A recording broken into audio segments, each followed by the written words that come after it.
स्वागत है आपका हमारे YouTube चैनल कंटेंट हिंदी पर। आइए ऑनलाइन पढ़ते हैं और आज हम पढ़ने वाले हैं 12वीं कक्षा के लिए NCERT द्वारा प्रकाशित पुस्तक अंतरा भाग 2 का 7वां पाठ, जिसे तुलसीदास ने लिखा है।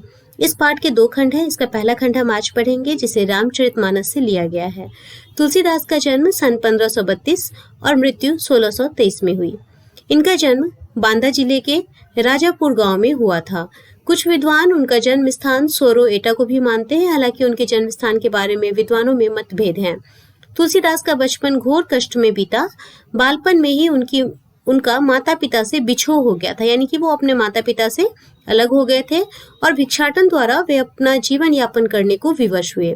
कहा जाता है गुरु नरहरिदास की कृपा से उन्हें राम भक्ति का मार्ग मिला, यानी कि तुलसीदास के गुरु का नाम नरहरि दास था।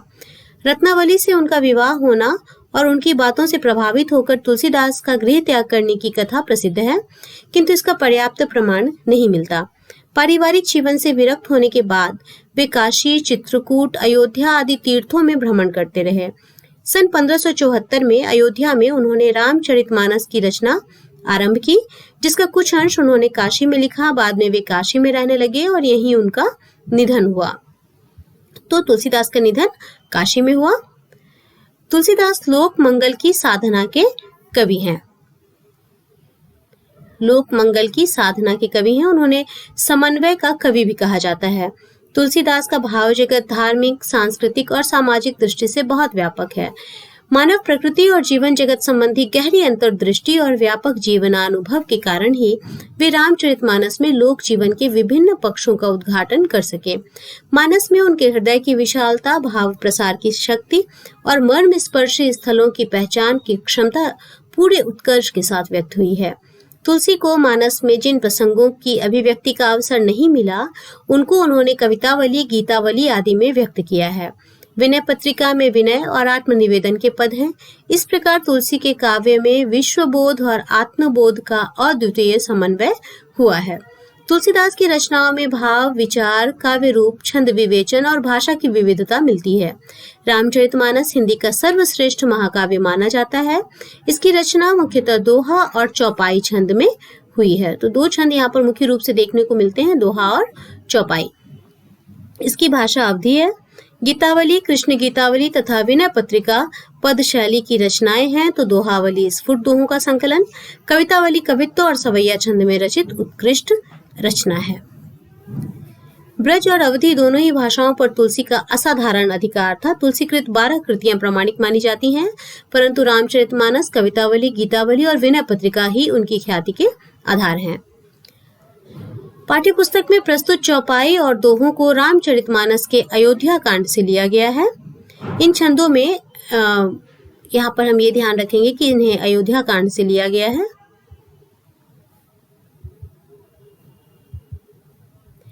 इन छंदों में राम वनगमन के पश्चात भरत की मनोदशा का वर्णन किया गया है। भरत भावुक हृदय से बताते हैं कि राम का उनके प्रति अत्यधिक प्रेम भाव है। वे बचपन से ही भरत को खेल में भी सहयोग देते रहते थे और उनका मन कभी नहीं तोड़ते थे। वे कहते हैं कि इस प्रेम भाव को भाग्य सहन नहीं कर सका और माता के रूप में उसने व्यवधान उपस्थित कर दिया। राम के वनगमन से अन्य माताएं और अयोध्या के सभी नगरवासी अत्यंत दुखी हैं। तो चलिए सबसे पहले रामचरितमानस के अयोध्या कांड का यह अंश पढ़ते हैं। भरत राम का प्रेम। पुलक की शरीर सभा मय ठाढ़े, नीरज नयन नेह जल बाढ़े। कहब मोर मुनिनाथ निभाहा, एहि ते अधिक कहूँ मैं काहा। मैं जानऊ निज नाथ सुभाऊ, अपराधीहु पर कोह न काऊ। मोह पर कृपा सनेहु बिसेखी, खेलत खुनिस न कबहू देखी। शिशुपन ते परिहरेऊ न संगू, कबहू न कीन्ह मोर मन भंगू। मैं प्रभु कृपा रीति जिय जोही, हारे हूँ खेल जितावही में ओही। महु सनेह संकोच बस, सन्मुख कही न बैन। दर्शन त्रिपित न आजु लगी, प्रेम पियासे नैन। और यहाँ पर भरत सभा में कहते हैं कि मेरे प्रभु श्री राम मुझसे इतना प्यार करते हैं कि विधाता उस प्यार को सहन न कर सका और मुझसे मेरे भाई को इतना दूर भेज दिया। दूर भेजने के पीछे हमारी अपनी माता का ही हाथ है।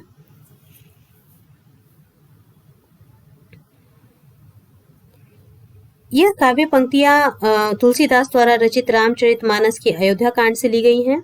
इन पंक्तियों में भरत अपने बड़े भाई श्री राम को मनाकर अयोध्या वापस लाना चाहते हैं और इसलिए वो वनवास की ओर जाते हैं। वनवास पहुंचते ही भरत अपने भाई श्री राम को वशिष्ठ मुनि के साथ एक सभा में देखते हैं। सभा में पहुंचते ही वशिष्ठ मुनि भरत को वहां आने का कारण पूछते हैं। भरत बहुत भावुक थे और कमल जैसे नेत्रों से अश्रु बहा रहे थे। भरत कहते हैं, मैं जो कहने वाला था वह तो मुनिवर ने कह दिया। पुलकी शरीर सभा भय ठाढ़े, नीरज नयन नेह जल बाढ़े। सभा में भरत खड़े होते हैं और उनके कमल जैसे नयनों से अश्रुजल बाढ़ के समान बहने लगता है। कहा वो मोर मुनिनाथ निभाहा। कहते हैं कि मैं जो कहने वाला था वह तो मुनिवर ने कह दिया, अब मैं क्या कहूँ। यही ते अधिक कहूँ मैं कहा, अब इससे अधिक मैं क्या कहूँ। मैं जानू निज नाथ स्वभाव। मैं अपने भाई श्री राम के स्वभाव को जानता हूँ। अपराधयु पर कोह न काहू। यह तो अपराधी पर भी कभी क्रोध नहीं करते, यानी कि श्री राम गलती करने वालों को भी गलती से नहीं डांटते। मोह पर कृपा स्नेहु बिसेखी, और मुझ पर तो इनकी कृपा और स्नेह विशेष ही है। खेलत खुनिस न कबहू देखी। खेलते वक्त भी, यानी कि छुटपन में भी, खेल खेल में भी कभी मैंने इनके अंदर कोई खींच नहीं देखी है। शिशुपन ते परिहरेउ न संगू, कबहू न कीन मोर मन भंगू। बचपन से मैं अपने भाई श्री राम का साथ कभी नहीं छोड़ता था और श्री राम भी मेरा साथ कभी नहीं छोड़ते थे और ना ही उन्होंने मेरा हृदय कभी दुखाया है। मैं प्रभु कृपा रीत जिय जो ही, हारे हूँ खेल जितावहूँ मोही। भरत कहते हैं कि जब मैं बचपन में खेल में हार जाता था तब प्रभु श्री राम मेरी हार को जीत में बदल देते थे, यानी कि उनकी विशेष कृपा मेरे ऊपर रहती थी। महु स्नेह सकोच बस सन्मुख कही न बैन। संकोचवश मैंने भी कभी उनसे कुछ नहीं कहा। दर्शन त्रिपुत न आज लगी प्रेम पियासे नैन।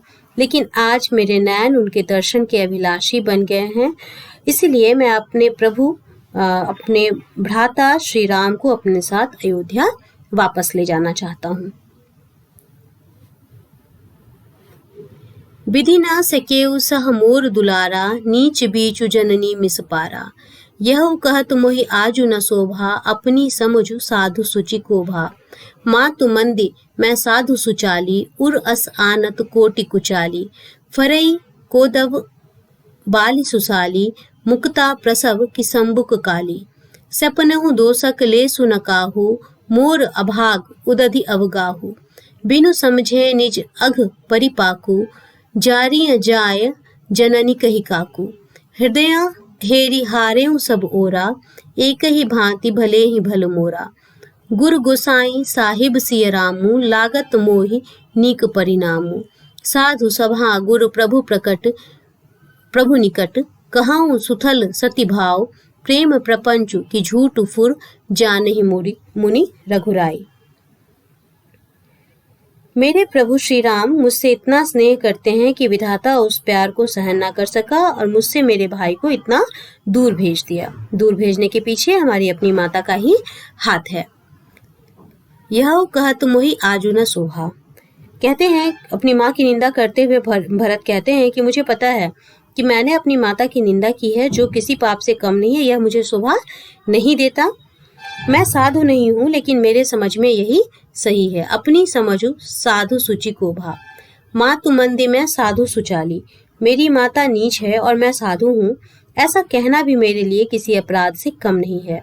मैं दुराचारी माता का दुराचारी पुत्र हूँ। यानी कि भरत खुद को अपराधी मानते हैं।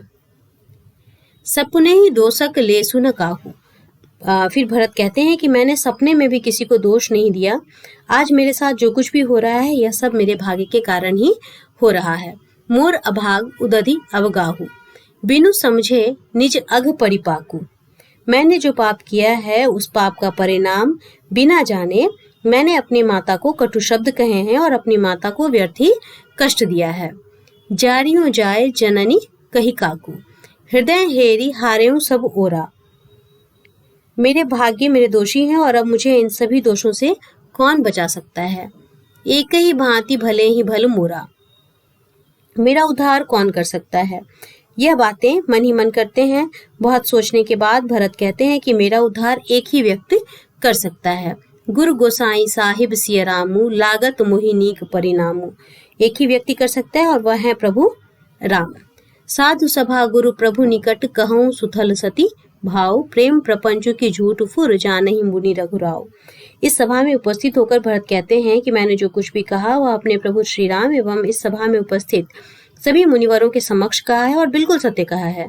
मेरे अंदर कोई छल कपट व्याप्त नहीं और इस बात से मेरे भ्राता श्री राम एवं वशिष्ठ मुनि भली भांति परिचित हैं।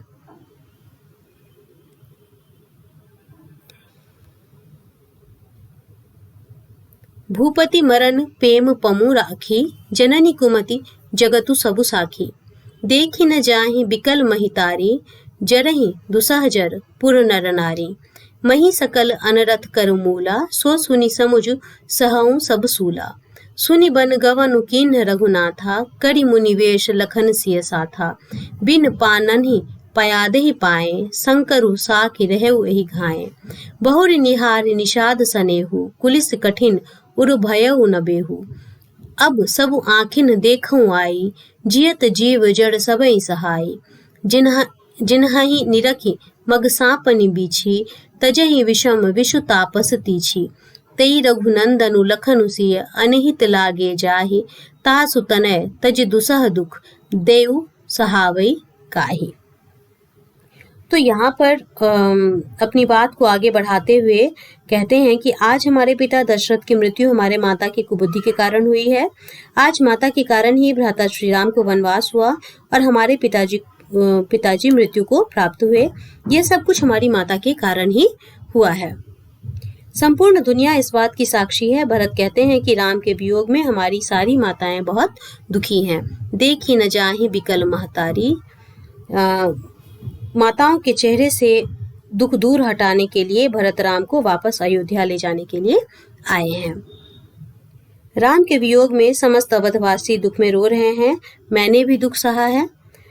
इतना दुख सहकर भी मेरा प्राण नहीं निकला, इतने दुख सहकर भी मैं आज जीवित हूँ। अंत में भरत कहते हैं कि मेरे भ्राता श्री राम के सानिध्य में जो भी व्यक्ति आता है उसके मन के सारे पाप धुल जाते हैं वह सच्चा व्यक्ति बन जाता है। मेरे भाई का प्रभाव ऐसा है। आज माता कैकेयी के कर्मों का फल मुझे अर्थात भरत को मिल रहा है, तभी तो मेरे जीवन में सब कुछ बदल रहा है। संपूर्ण पंक्तियों में भरत ने अपने आप को दोषी समझा है। अंत में तुलसीदास जी कहते हैं कि माता कौशल्या की स्थिति उस मोर के समान हो जाती है जो अपने पंखों को देखकर नाचता है और जब उसकी नजर खुद के पैर की ओर पड़ती है तो वह उदास हो जाता है। माता कौशल्या को अंतिम पंक्तियों में सच्चे प्रेम से मिलाप होता है। आशा है आपने इन पंक्तियों का भावार्थ समझा होगा। अब कुछ खास बात